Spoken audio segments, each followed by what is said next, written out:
So we are so fortunate to have Annie Shao as our next presenter this morning. Annie is an artist, scientist, and birder based in Minneapolis. She's been painting and drawing for over 20 years using Chinese ink, watercolor, alcohol-based markers, and colored pencils on paper. Inspired by her birding outings, many of her pieces depict birds and wildlife with native flora. Her work has been exhibited at Ramsey County Library in Roseville and the Community Arts at Health Sciences at the University of Minnesota, featuring watercolor paintings of native Minnesota bird species. Annie earned her PhD in molecular cellular developmental biology and genetics from the University of Minnesota in 2022. She's currently a senior research scientist in the Department of Surgery at the University of Minnesota. Annie will now be sharing her artist perspective on birding. It looks like right now we're just sharing the website of Carpenter with the agenda. Yeah, there we go. Okay. I couldn't share my screen until that had stopped. Um, okay. All right. Everyone can see my presentation. Perfect. Thank you, Annie. Okay. Yeah, thank you, Jen and Sammy, for inviting me to give this talk. So as they mentioned in my bio, we're going to kind of go through my bird art and how birds influence my art and the other way around. So as a kind of a brief outline, I'm gonna go over who I am first, and how I'm involved in birding and art. We'll be going through kind of my art journey and what I like to do with depicting birds. And I have kind of a spring migration journey prepared for you guys through my artwork to kind of highlight some species that we'll be seeing soon or that are already around.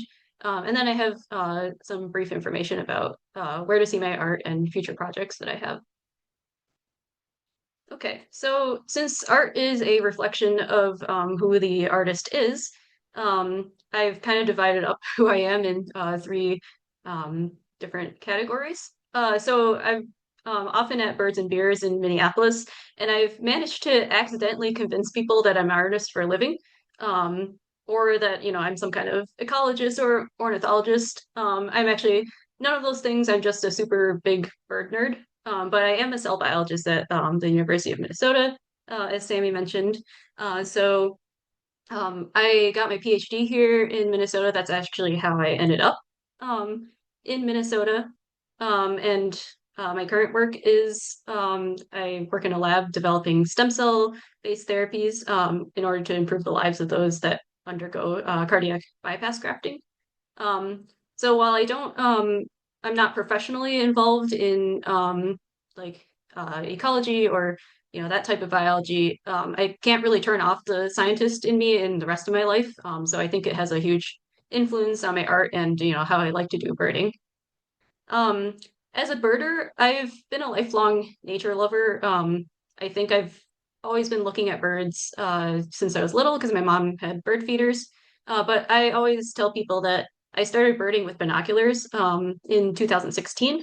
Um, my last semester of college, I had some free time in my schedule, so I took an ornithology lab, which was a lot of fun. They gave us vortex binoculars to use, and as soon as I graduated, I got myself my own pair, and I've just been doing birding since. Um, you know, I'm um, I'm not like super intense that I keep county lists like some people like to do, but I do really like to submit my observations to eBird and just try to count every single bird that I see or hear. And to me, that's kind of how I'm still able to participate in ecology, even though I'm not myself an ecologist. So far, I have 462 species on my life list, and that's mostly from the Midwest, but also includes birds from Australia and Europe from my travels. My background is an artist. So as I mentioned, I'm not actually a professional artist. This has been my hobby for my entire life. But we'll just say I started drawing seriously in like 2004 when I was still in elementary school.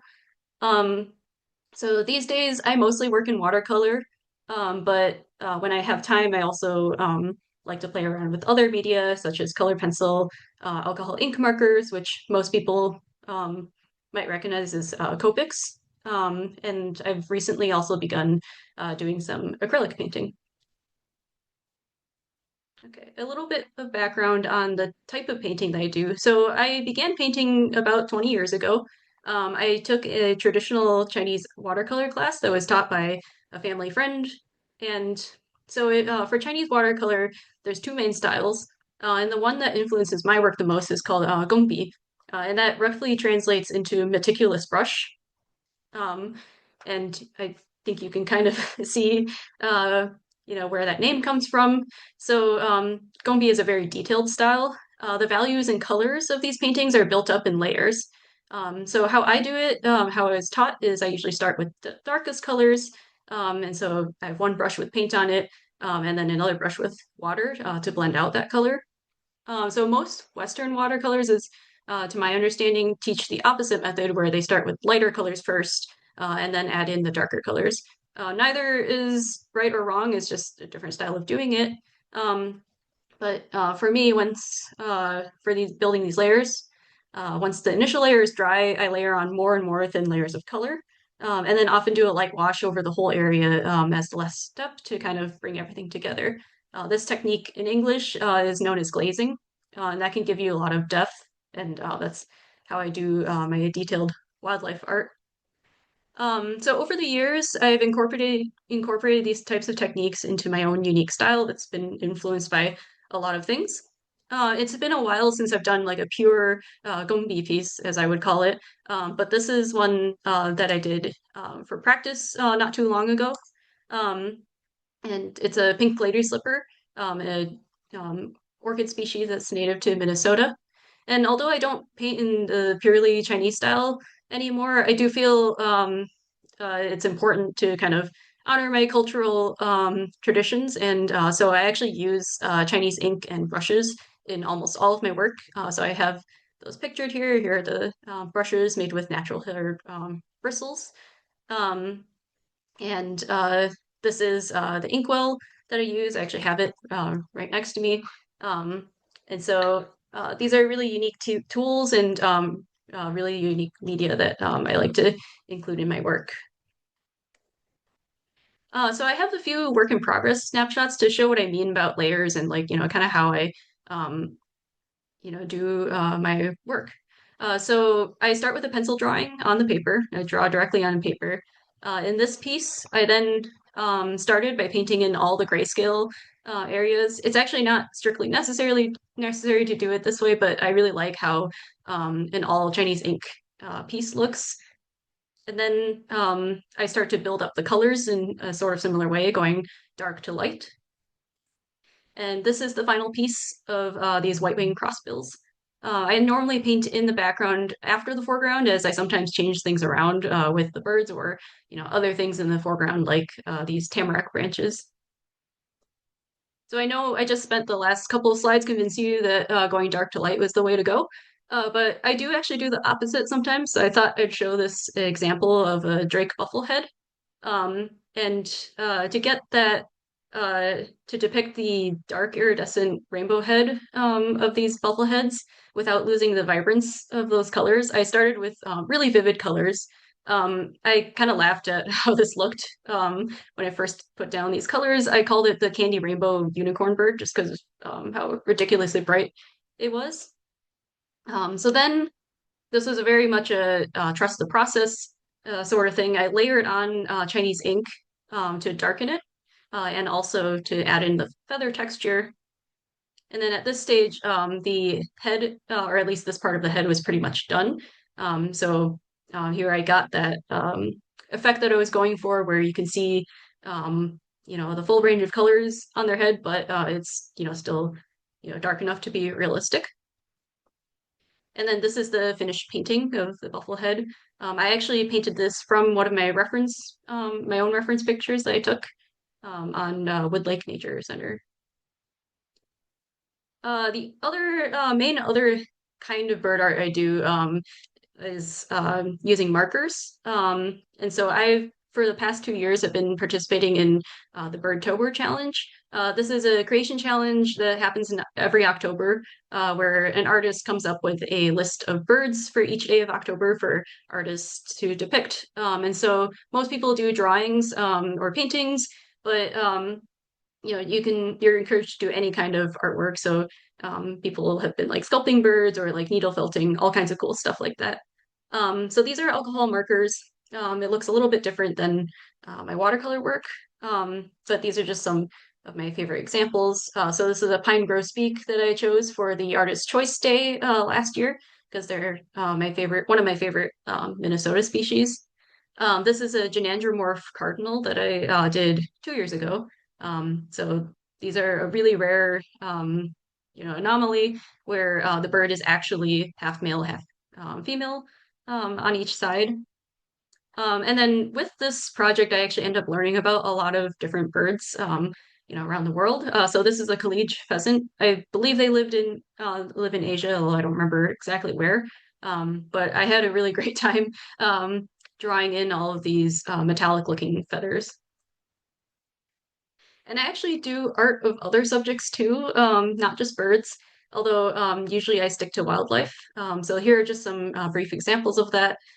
This is a watercolor painting of some deep sea jellies called snow globe jellies. So this is watercolor on black paper. And then this is a color pencil drawing that I did of our red squirrels. Here he's holding a mushroom because I heard that they apparently cache mushrooms up at Saxon Bog to prepare for the winter, and I just thought that was really funny. So I get asked about how I use reference photos for my work a lot. Normally, I use multiple photos that I find on the internet that are royalty free of the bird and its habitat to compose a feast. And so I've only owned a good camera for a little over 2 years. So I don't usually use my own pictures, but I have been recently incorporating some of my own just because I do have that camera now. I personally don't tend to fully replicate a reference photo in my art pieces. I just find it a lot more interesting to make it into something new. So, for example, for this ruby crown kinglet, I was lucky to get a phone picture of one. I think this was near Makaska. Um, and uh, so he, was kind enough to be close enough and stand still for me to get that picture. So in this painting, I decided to mostly replicate the pose from my own photo, and then I changed the backdrop to fall maple leaves because I did this past November, so I was really wanting to make something very autumn-like. So I want to talk about my Lifeless series, which is probably one of the biggest art projects that I'm ever going to do. Um, I'm trying to paint all the birds on my life list, and I told you got those like 462 of them. So I started this in 2020 during the COVID lockdowns, and I'm actually coming up on like almost exactly 6 years since I started this. Um, and I started in this spiral bound sketchbook that was made with watercolor paper that my husband's grandma had gotten me. And that was a 25-page book. Because I had nowhere to go during the lockdowns, I decided I was going to fill that book with birds on my life list. Well, maybe after about the first six paintings, I decided that I wasn't going to stop at 25. I was going to do them all. And my life list was probably around 270 at that time, so this was always going to be an ambitious project. I've now painted 166 out of the 462, so I have less than 300 to go. And I at my current rate of how quickly I get them done, it's probably going to take me 11 years. And I'm still traveling around to see birds, so my life list is only going to increase. So I think this is going to take my whole life. Um, so Sammy actually asked me to kind of touch on how I got started on bird art and how it influences my birding. Um, for starting, I mean, I've been doing art for a long time, so I think I just, once I got more into birding, it just um, naturally, flowed into my art as well. A lot of people ask how to get started, and this will sound very cliche, but just do it. It doesn't matter what your skill is, as long as, you like doing it. If you hate doing it, then, it's okay to stop. As long as you're enjoying it and learning something, and you learn something every time you try. So you can see how much my art has grown since my first three lifeless paintings, and then some of my more recent ones. And so I find that art is intimately connected with my birding. So I find that I tend to know birds better once I painted them before, and I think that's just due to the sheer amount of research that I do about them, and their habitats, and just like looking at pictures and real birds. So here's an example of getting to know a bird. Um, so I've become more and more acquainted with feather structure and colors. Um, uh, I really enjoyed Joan's presentation on that. And so she had mentioned the feather atlas. So I used these real feather scans of a yellow-billed magpie's tail feathers while I was doing my painting of one. And so here are the real tail feathers. And then here's my finished work.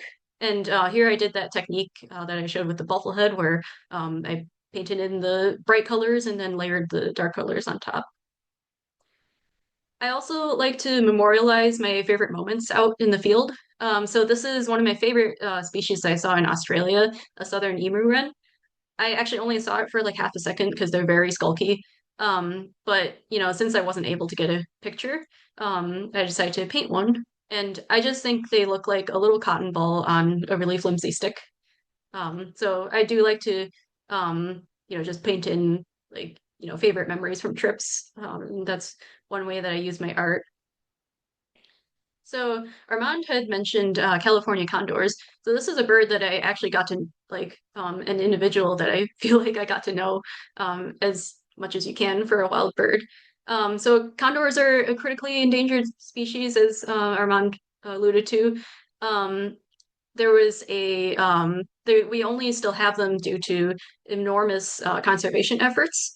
And so in 1982, there were only about 22 wild condors left. They're all captured for captive breeding programs, and they've been re-released over the years. And today there are about 300 free-flying condors. Condor 550 is one that I actually got to see when I was in the Monterey area of California this past fall. And I just love her little title from the Forest and Wildlife Service. Um, I saw her at Julia Pfeiffer Burns State Park, and it's hard to see since the image is small, but I identified her from her wing tag. So this is my grainy photo of her, and then this is how I turned my photo and memories into a painting. I specifically wanted to include her wing tag as a reminder of the conservation efforts that got us here and allowed me to actually see her on one of my trips. I also like to do something called that I call just like injecting the personality of birds into my work. So this is a boreal chickadee that I painted in 2024. Um, this is also a bird I only got to see for a few seconds, and they tend to be a lot shyer than our black-capped chickadees that are kind of famously gregarious. So I saw one of these at the bog, and I knew that when I was going to paint them in my life list, I kind of wanted to give it a withdrawn um, pose and expression, and just to kind of like differentiate them from our black cap jiggies, because this is just the impression of them that I got from seeing them. Another really important thing that I do or an important aspect of my bird art is birds in habitat, especially native plants. So this is a rentit, which is a really unique species that I saw in the Monterey area. And I depicted it on these manzanita branches, which is a very unique plant from that area. So I usually like natural backdrops for my work, and I think the importance of birds and their habitat is something that I really like to highlight in my work, so that people are just more aware of just how everything is connected, and can um, maybe be a little bit more mindful when they're thinking of ways to uh, continue conservation. And yeah, so although this is not a Minnesota species, I do this often in my work. And I think one of my favorite examples of that is this field sparrow that I painted with some Minnesota native wildflowers. So here I painted some Ohio spiderwort as well as gray-headed coneflower, as these are common plant species that I see in the summer in our prairies. Okay, so we'll start on our spring migration through some artwork. So for me, spring migration starts once we start having a lot of waterfowl again. And although we have hooded mergansers almost year round, they're some of my favorite ducks, so I wanted to feature them in this. And along with the ducks, we get coots. So I painted this really recently as I was thinking about what kind of birds we would see soon. And I actually realized there's not a lot of coot art out there. And so I decided I had to fix that. And so, although it's not my primary purpose, I do like to kind of include things that I consider to be educational. So I wanted to paint the coot's feet in this just because they're not often seen. And a lot of non-birders might not know about their lobed feet. Um, and I always think that this is the easiest way to distinguish a coot from a duck is just their crazy looking feet here. Horned larks are a species that I only you really see in Minnesota in early spring in the farm fields. It's also the ABA Bird of the Year, which I've actually unintentionally painted twice in a row now. So this year I started painting, or I decided to paint a horned lark and then found out it was the Bird of the Year. And that exact same thing happened last year with the common loon. So this is the title slide, the full image. I think I completely finished this and then found out that it was the ABA Bird of the Year. So, maybe this will be a tradition of mine as long as they're on my life list and I haven't painted them before. When the red-winged blackbirds males return, that kind of signals the rapid return of spring for me. So the males come back to our area first to secure their nesting spots. And I usually, I think the earliest I've seen them in the Twin Cities is the first week of March. So this is one of the drawings that I did in Copic markers for Birdtober in 2024. And with the red-winged blackbirds come song sparrows, although this would be kind of like a summer picture. So here I've painted them with a Minnesota native plant again. This is rattlesnake master. And we also get tree swallows around this time and kind of before all the warblers arrive. So this is another marker drawing that I did for last year's Birdtober. And I have to say that iridescence is one of my favorite things to depict in art. I just always have a lot of fun with it. And once the muddy shores and flats are exposed, after we get all of our ice melt, we get our shorebirds. So this is a dunlin in full breeding plumage, and I've always just really loved their the contrast of colors and their dark belly here. In early April, we start getting our black-crowned night herons, and I live near the Veterans Park in Richfield. So, I painted this last year just because I always love to go and see them. And I just kind of went ham with the feather detail here. And then, pretty soon we'll start to get our warblers again. Um, I painted this really recently, and I sometimes forget to appreciate common yellowthroats since, they're very common and we get a lot of them once they're here, but they're really, really fun to paint. This is a northern Perula. I always see a couple of these in the Twin Cities during the peak of warbler migration. And for whatever reason, I always just happen upon them, and then they always tend to be staring right at me, like looking forward. So I just wanted to paint their cute little white spectacles here.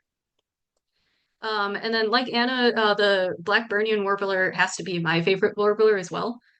So this is a painting that I did in 2024. I do usually catch them in the Twin Cities on their migration, usually in Veterans Park. I think every year I get one there. And of course, we also get our non-warbler spring migrants like scarlet tanagers. And then I'll end this journey with of spring with some of the warblers that breed in northern Minnesota, specifically in the Saxon Bog, as they get those birds a few weeks after they travel through the Twin Cities.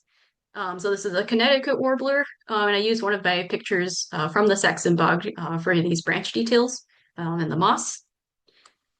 And this is a morning warbler that I recently did on a young branch of tamarack when, so in the early spring, their cones are still this brilliant magenta color. Some of my friends thought this was more of a Christmassy themed drawing, and I was just like, no, no, it's spring because you wouldn't normally see this color on the tamaracks, and you wouldn't see morning warblers at Christmas time for sure. So I put this page in here, where to see my art. So you can always see it online. I have a website here. Um, and then I do sell stickers and prints if you're interested on my web store. And on social media, I'm on Instagram, Facebook, and Blue Sky under the handle Annie Shao Art. And right now, there's some opportunities to see my work in person. Uh, it's somewhat of a not super public exhibit right now at the University of Minnesota at the Health Sciences Center. Um, the building is only open to UMN staff and students, but it's up until May 8th. And there's a kind of a gallery day that they're having on April 23rd that is open to the public. And soon my work is going to be up at the Trailhead Gallery in Theodore Wirth Park. So that starts May 22nd and goes through July. So those will feature my watercolor bird paintings. So thank you, and I'll take any questions. That was inspirational, Annie. Thank you. And this is kind of the first time that I recall we featured someone exploring birds through art. And so we're hoping we inspired some of you to do a little more art and appreciate the birds that way. There's a few questions, Annie. One is there anything you found helpful to learn how to paint and draw the anatomy so well? Um, yeah, that's always a hard question for me. I'm one of those people that like there's that joke where it's like, draw a circle and then now draw the rest of the tiger. And that's kind of how I operate. I always find it hard to explain my process, but I know that because I see ads for this a lot, the Cornell Lab of Ornithology has some classes on bird art. And those are hosted by some professional artists. So those would probably be a really good resource. In terms of anatomy, I think is just, honestly going birding helps a lot because if you are looking at birds like as they're, just living their lives, you kind of understand how things work. And so I've kind of found that that informs my art so that, um I know when I'm drawing wings, I'm like, oh, like, the primary feathers have to look like this, or like, there's X number of them. And, I use Google as a resource. I don't know the number of feathers of, every single bird in the world. Um, but yeah, I think, just like starting small, starting with birds that are familiar to you, like perhaps like backyard birds that are seen often, and just kind of like, sketching in their like the overall shapes and then putting in detail like afterwards. Um, but yeah, I hope I'm never good at answering that question, but hopefully that gives some insight. That's great. I know some folks like starting, if they're doing a piece, they'll start with the eye, and then other people like map it out like a puzzle. So do you have a preference for how you start, or is it just depend on your subject? I do usually start with the head. When I start putting down color, I like to do the eyes first because that just kind of makes them alive for me. And a funny thing is, so for a long time, I actually didn't do a lot of animal art. I would draw in the like Japanese manga and anime style, and I was actually mostly drawing people. So I think that uh, the way that I do eyes is really influenced by that, and I feel like they kind of come to life based on like the amount of time that I've you know really focused on eyes with that type of art style. Very cool. And then I have another question here from Danny, is there a paper and watercolor brand you prefer? Um, yeah, I guess so I use professional watercolor paints and papers, and it doesn't really matter like which ones as long as they're professional grade. And that for me that's just because for the paints you get a high pigment load with the professionals, and you don't have to stick with one brand either. They all work well together. Um, for paper, I've recently switched to 100% cotton paper. Actually, for my watercolor work, I don't actually use a lot of water compared to a lot of people, but the way that professional papers are made, just handle water really well, and so that helps with doing lots and lots of layers and also washes. So for paper, I use like Arches or Fabriano, and those are going to be available in like most art stores. And for paints, so some of the brands that I use are Winsor Newton, Daniel Smith, Schmincke, and Holbein. Um, but yeah, like it's really a personal preference. You just kind of have to play with them. And like the good news is that you're not locked into um, only using one brand. So like you can kind of use a mix. That is fantastic. Thank you, Annie. I don't see any other questions in there, but as with all the other presenters, if anybody has a question for Annie, go ahead and throw it in the chat and she'll be able to answer. And that was really cool. And thanks for all the extra advice. And my favorite quote was Girish said, "When art and science meet, magic happens." So thanks, Annie.